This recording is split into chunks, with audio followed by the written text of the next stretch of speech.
Hello friends, welcome back to my channel. कल हमने CTET 2019 का क्लास 1 to 5 का CDP पेपर सॉल्व किया था। आज हम 6 to 8 क्लास का पेपर 1 2019 CDP सॉल्व करेंगे। क्वेश्चन 1 देखिए, मानव विकास के संदर्भ में आनुवांशिकता तथा पर्यावरण की भूमिका के बारे में निम्नलिखित कथनों में से कौन सा सही है। तो इसके ऑप्शन देखिए। परिवेशीय प्रभावपूर्ण रूप से एक व्यक्ति के विकास को निर्धारित करते हैं। मानव विकास को ना तो आनुवांशिकता और ना ही पर्यावरण प्रभावित करते हैं। आनुवांशिकता तथा पर्यावरण दोनों एक जटिल पारस्परिक क्रिया के रूप में मानव विकास को प्रभावित करते हैं। व्यक्तिगत विभिन्नताओं का एकमात्र कारण आनुवांशिकता है। तो हम सभी जानते हैं कि मानव क्या है, आनुवांशिकता और पर्यावरण इन दोनों से ही कोरिलेटेड है। व्यक्ति जो कुछ सोचता है, करता है, अनुभव करता है, वो सब इन दोनों की ही परस्पर क्रिया का परिणाम है। क्वेश्चन 2 देखेंगे। एक प्रगतिशील कक्षा में क्या होता है? विद्यार्थी निष्क्रिय होता है? नहीं। विद्यार्थियों के द्वारा ज्ञान उसी रूप में दोहराया जाता है? जी नहीं, ये भी गलत है। ऑप्शन सी है, शिक्षक के निर्देशों के अनुसार विद्यार्थियों के द्वारा ज्ञान का अनुस्मरण किया जाता है? जी नहीं। इसमें क्या राइट ऑप्शन है? डी, विद्यार्थी के द्वारा ज्ञान की संरचना की जाती है। शिक्षक क्या होता है, क्लास में एक सुविधादाता होता है, वो बस हेल्प करता है, और बच्चे होते हैं सक्रिय अधिगम अनुभव प्राप्त करते हैं। ठीक है, प्रगतिशील कक्षा में बच्चों के पूर्व अनुभव को महत्वपूर्ण माना जाता है। अब क्वेश्चन डी देखिए। सतत एवं समग्र मूल्यांकन में क्या शामिल है?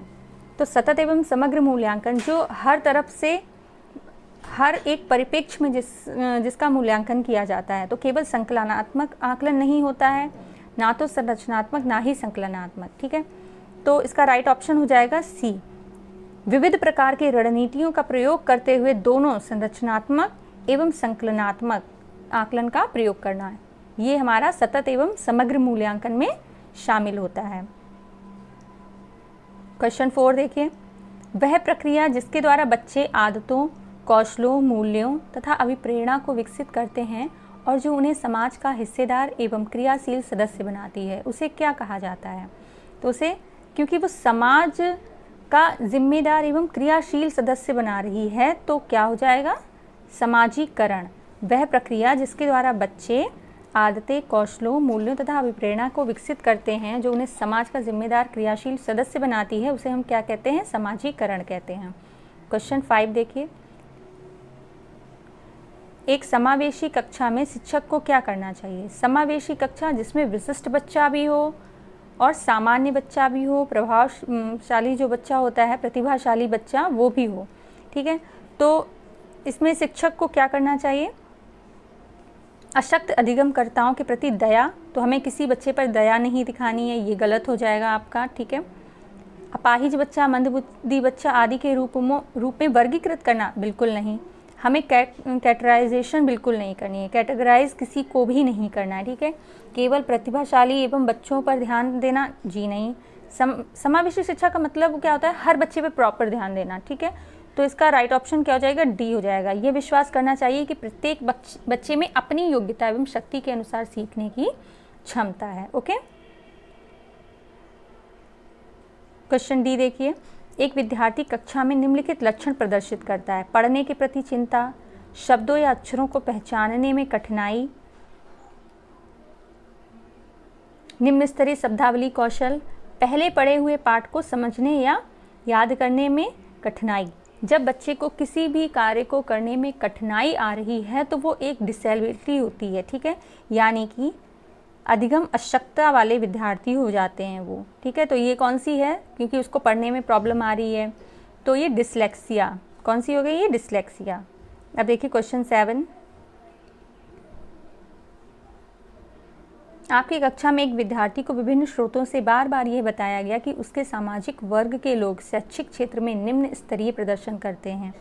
इसे रूढ़िवादिता एवं पारिवारिक रूढ़िवादिता आशंका के प्रभाव को कम करने के लिए एक शिक्षक को क्या पहल करना चाहिए? तो शिक्षक को क्या करना चाहिए? इसमें विभिन्न सामाजिक वर्गों के विद्यार्थियों के बीच प्रतियोगिता आयोजित करनी चाहिए? जी नहीं। विद्यार्थी से पढ़ाई छोड़कर किसी अन्य क्षेत्र में शामिल होने की सलाह देनी चाहिए? नहीं। बच्चों को ये तो कहना ही नहीं चाहिए कि हाँ आप पढ़ाई छोड़ दो, क्योंकि पढ़ाना उनका अधिकार होता है, ठीक है। इस प्रकार के सरोकारों का अनुदेशन करना चाहिए, ये भी नहीं। तो इसका राइट ऑप्शन क्या हो जाएगा, डी हो जाएगा कि विभिन्न सामाजिक वर्गों के रोल मॉडल से संबंधित कहानियाँ एवं उदाहरणों को हमें प्रस्तुत करना चाहिए, ठीक है। इसका ऑप्शन सी राइट है। 8 देखिए, एक शिक्षिका अपनी कक्षा में सृजनात्मक विद्यार्थियों को किस प्रकार से प्रोत्साहित कर सकती है। सृजनात्मक विद्यार्थी जो क्रिएटिव लर्नर हैं, जो हर परिप्रेक्ष्य में सीखना चाहते हैं, याद करना चाहते हैं, समझना चाहते हैं, ठीक है। तो ये क्या हो गया, अनेक परिप्रेक्ष्यों को प्रोत्साहित करके मूल विचारों को महत्व देकर, ये हम इस तरह के बच्चों को प्रोत्साहित कर सकते हैं, ठीक है। क्योंकि उनका जो सृजनात्मक विद्यार्थी होते हैं उनका समस्याओं पर नवीन और मौलिक विचार प्रस्तुत करते हैं। अब क्वेश्चन 9 देखिए क्या होता है। निम्नलिखित में कौन सा कारक कक्षा में सार्थक अधिगम का पक्ष लेता है। सार्थक अधिगम का पक्ष कौन लेता है। बच्चों को पढ़ने के लिए अभिप्रेरित करने हेतु पुरस्कारों को बढ़ावा देना, जी नहीं। पुरस्कार क्या करते हैं, कुछ देर के लिए उनको मोटिवेट करते हैं, फिर जैसे ही पुरस्कार देना आप बंद करते हैं उनका मोटिवेशन खत्म हो जाता है, तो ये गलत है। निर्देश के लिए केवल व्याख्यान विधि, सिर्फ व्याख्यान नहीं कराना है, ठीक है। विषय वस्तु तथा बच्चों के संपूर्ण कुशलक्षेम एवं अधिगम के प्रति सच्चा सरोकार रखना। डी देखिए, बच्चों को पढ़ने सीखने के लिए अभिप्रेरित करते हुए परीक्षणों की संख्या को बढ़ाना, जी नहीं, ये भी नहीं है। तो इसका राइट ऑप्शन क्या हो जाएगा, सी हो जाएगा, ठीक है। नेक्स्ट देखते हैं, निम्नलिखित में से कौन सा प्रभावशाली समस्या समाधान रणनीति का एक उदाहरण है। समस्या समाधान रणनीति, इसका ऑप्शन देखिए, क्रियात्मक अनम्यता, एक वस्तु के केवल परंपरागत कार्य पर ध्यान देना, नहीं। प्रक्रिया निर्धारण समस्या प्रस्तुतिकरण के लिए एक ही आयाम से सीमित रहना, जी नहीं। इसका राइट ऑप्शन क्या हो जाएगा, सी हो जाएगा। साधन साध्य विश्लेषण समस्या को अनेक उपलक्ष्यों में विभाजित करना, ठीक है। नेक्स्ट क्वेश्चन देखिए, एक शिक्षक एक समावेशी कक्षा में विशेष योग्यता वर्ग वाले अधिगमकर्ताओं की आवश्यकताओं को किस प्रकार से बता सकता है या संबोधित कर सकता है। मतलब समावेशी कक्षा में अगर विशेष योग्यता वाला बच्चा हो तो शिक्षक किस तरह से उसको पढ़ा सकता है, समझा सकता है। विद्यार्थियों को निर्देश देने के लिए एक रूप में तरीकों का प्रयोग करना, एक रूप तरीकों का, जी नहीं, ये नहीं है। अत्यधिक लिखित गृह कार्य देना, हमें ज़्यादा से ज़्यादा लिखने के लिए गृह कार्य नहीं देना है, ठीक है। ऑप्शन सी देखिए, प्रत्येक विद्यार्थी के अधिगम के सशक्त पक्षों एवं कमजोरियों के विश्लेषण के आधार पर विशिष्ट अधिगम उद्देश्यों को विकसित करना। आकलन के लिए paper pencil test, paper pencil test नहीं, ठीक है। तो इसका राइट ऑप्शन क्या हो जाएगा, सी हो जाएगा। एक शिक्षक को एक समावेशी कक्षा में विशेष योग्यता वर्ग वाले अधिगमकर्ताओं की आवश्यकताओं को संबोधित करने के लिए प्रत्येक विद्यार्थी के अधिगम के सशक्त पक्षों एवं कमजोरियों के विश्लेषण के आधार पर विशिष्ट अधिगम उद्देश्यों को विकसित करना चाहिए, ताकि प्रत्येक विद्यार्थी अपनी आवश्यकताओं और क्षमताओं के अनुसार अधिगम अनुभव प्राप्त कर सके, ठीक है। अब क्वेश्चन 12 देखिए, शिक्षक कक्षा में पढ़ने में ध्यान न देने वाले बच्चों से किस प्रकार का बर्ताव कर सकते हैं। बिहेवियर, शिक्षक को कैसा बिहेवियर करना चाहिए क्लास में, तो उन्हें बार बार डांटना चाहिए, डांट तो सकते ही नहीं बच्चों को, ठीक है। उन्हें गृह कार्य के रूप में अत्यधिक वर्कशीट देकर ज़्यादा होमवर्क नहीं देना है, बच्चे को क्लास में क्रिएटिव बनाना है, ठीक है। बच्चों को कक्षा से बाहर जाने के लिए क्या पनिशमेंट तो बिल्कुल ही नहीं देनी है। तो इसका ऑप्शन क्या हो जाएगा, बी सही हो जाएगा। उनसे बात करके तथा उनकी अरुचि का कारण जानने की कोशिश करके कि वो क्यों नहीं पढ़ पा रहे हैं, क्यों ऐसा बिहेवियर कर रहे हैं, ठीक है। तो नेक्स्ट क्वेश्चन देखते हैं। नेक्स्ट क्वेश्चन देखिए, संरचनावादी उपागम बताता है कि ज्ञान की संरचना के लिए अत्यंत आवश्यक है अनुबंधन, दंड, यंत्रवत याद करना या विद्यार्थी का पूर्व ज्ञान। हम सभी जानते हैं कि बच्चे का जो पूर्व ज्ञान है वो सबसे ज़्यादा इम्पॉर्टेंट है, बच्चा ज्ञात से अज्ञात की ओर जाता है। नेक्स्ट देखते हैं,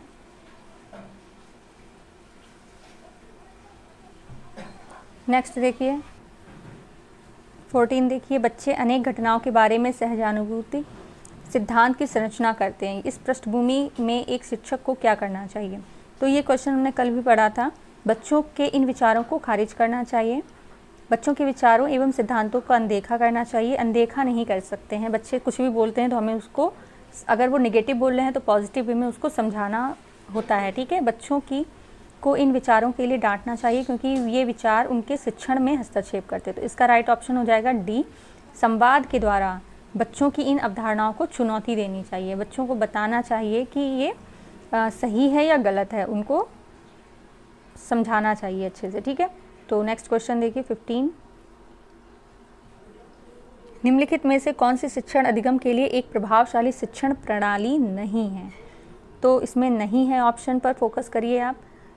तो प्रयोग एवं पर्यवेक्षण ये होना चाहिए, संवाद एवं परिचर्चा, दिए गए ज्ञान को दोहराने पर ध्यान केंद्रित करना, बच्चों की अंतर्दृष्टि के द्वारा अनुमान लगाने के लिए प्रोत्साहित करना।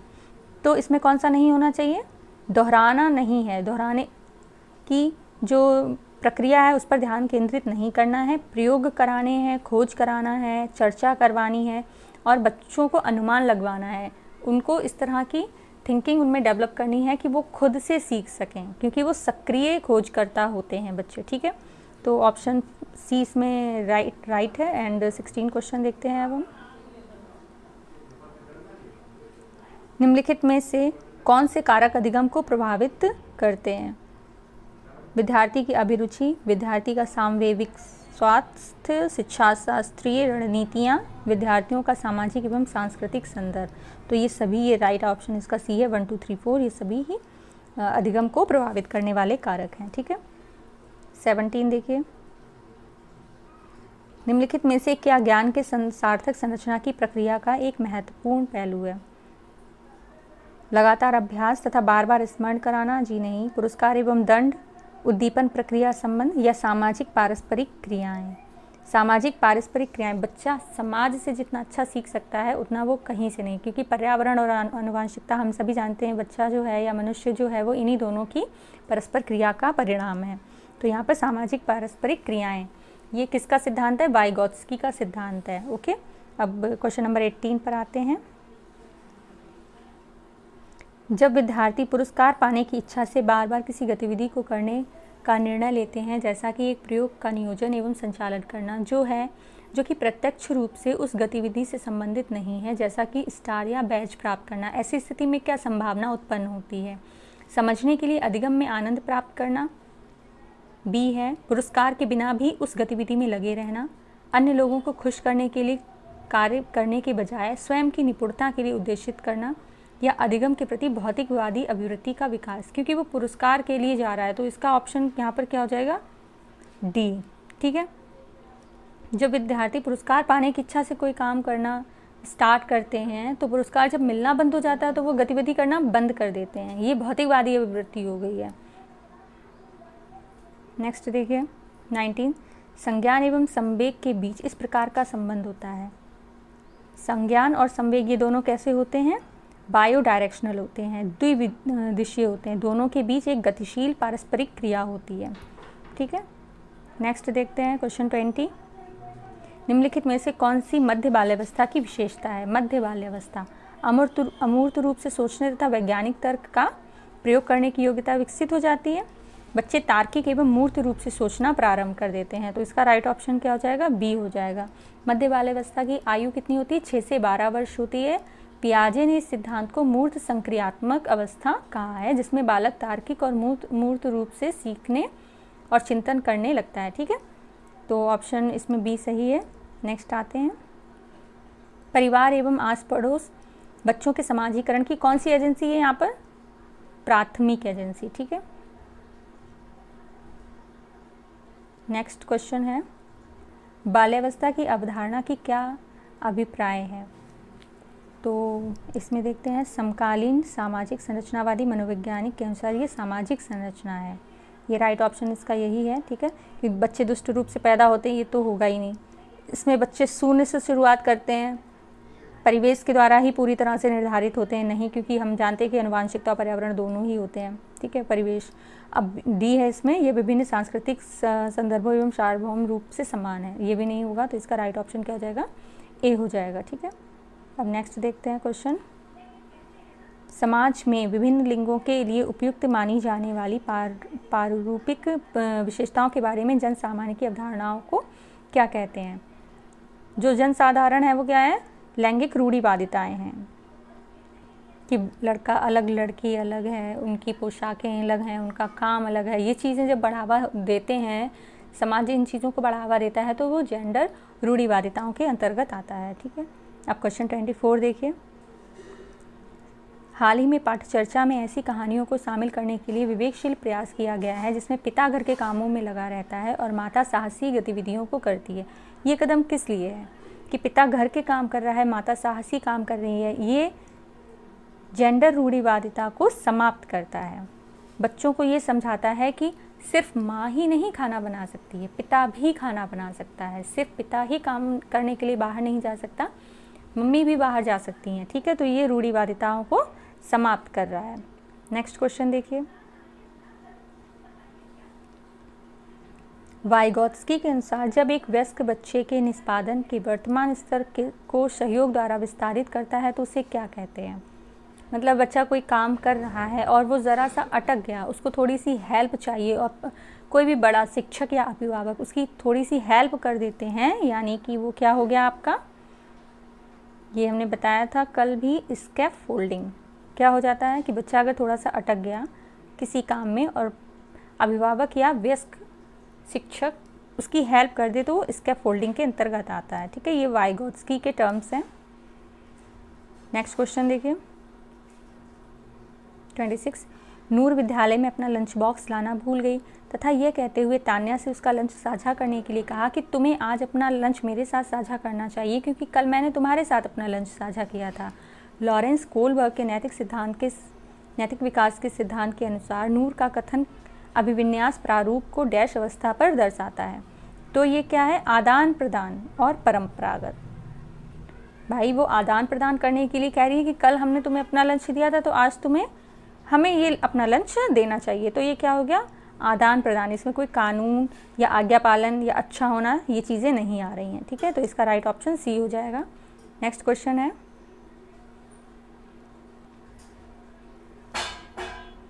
कि किसके अनुसार बच्चों के चिंतन के बारे में सामाजिक प्रक्रियाओं तथा सांस्कृतिक संदर्भ के प्रभाव को समझना आवश्यक है। सामाजिक और सांस्कृतिक ये सिद्धांत किसका है? लेव वाइगोत्स्की। ठीक है भाई, लेव वाइगोत्स्की जो है वो समाज और सिद्धांत के बारे में बात करते हैं। उनका कहना है बालक का विकास सामाजिक एवं सांस्कृतिक गतिविधियों को से अलग नहीं किया जा सकता। ठीक है, नेक्स्ट क्वेश्चन है पियाजे के संज्ञानात्मक विकास के सिद्धांत से निहितार्थ निकालते हुए ग्रेड 6 से 8 के शिक्षक को अपनी कक्षा में क्या करना चाहिए? ऐसी समस्याएं प्रस्तुत करनी चाहिए जिसमें तर्क आधारित समाधान की आवश्यकता होती है। तो ये राइट ऑप्शन है, क्योंकि 6 to 8 क्लास के शिक्षक हैं तो बच्चा भी मध्य बाल्यावस्था में हो गया तो वो तर्क से आ जाएगा। ठीक है, तर्क से उसको चीज़ें समझ में आ जाएंगी, तो उसको उसी तरह के क्वेश्चंस टीचर को बच्चे के सामने रखने चाहिए। नेक्स्ट क्वेश्चन है हार्वर्ड गार्नर के बहुबुद्धि सिद्धांत के अनुसार तार्किक गणितीय बुद्धि वाले एक व्यक्ति की क्या विशेषताएं हो सकती हैं? इसके ऑप्शन देख लेते हैं। तार्किक गणितीय बुद्धि यानी कि तर्क से रिलेटेड, मैथ से रिलेटेड। ठीक है, पैटर्न को खोजने की, तर्क की लंबी श्रृंखला को हल करने की क्षमता और संवेदनशीलता। ठीक है, बच्चे तार्किक गणितीय से क्या होता है? तर्क होता है, गणितीय से समस्याओं का समाधान करना, अंकों के क्रम में व्याप्त संबंधों का पहचानने आदि की क्षमता में विकास करना, ये तार्किक गणितीय बुद्धि होती है। ऑप्शन 30 देखिए, ये लास्ट क्वेश्चन है जीन पियाजे के संज्ञानात्मक विकास के सिद्धांत के अनुसार परिकल्पित निगमनात्मक तर्क किस अवधि में विकसित होते हैं? यहाँ पर हम बात कर रहे हैं जीन पियाजे के अनुसार। तो ये इस तरह की बुद्धि कब आती है? अमूर्त संक्रियात्मक अवस्था में, जो लगभग 11 से 15 वर्ष की आयु तक चलती है। ठीक है, तो आपको अगर ये वीडियो अच्छी लगी हो तो please like share and subscribe ज़रूर करें। आपको इस तरह के आगे भी पेपर्स मिलते रहेंगे। Thank you so much.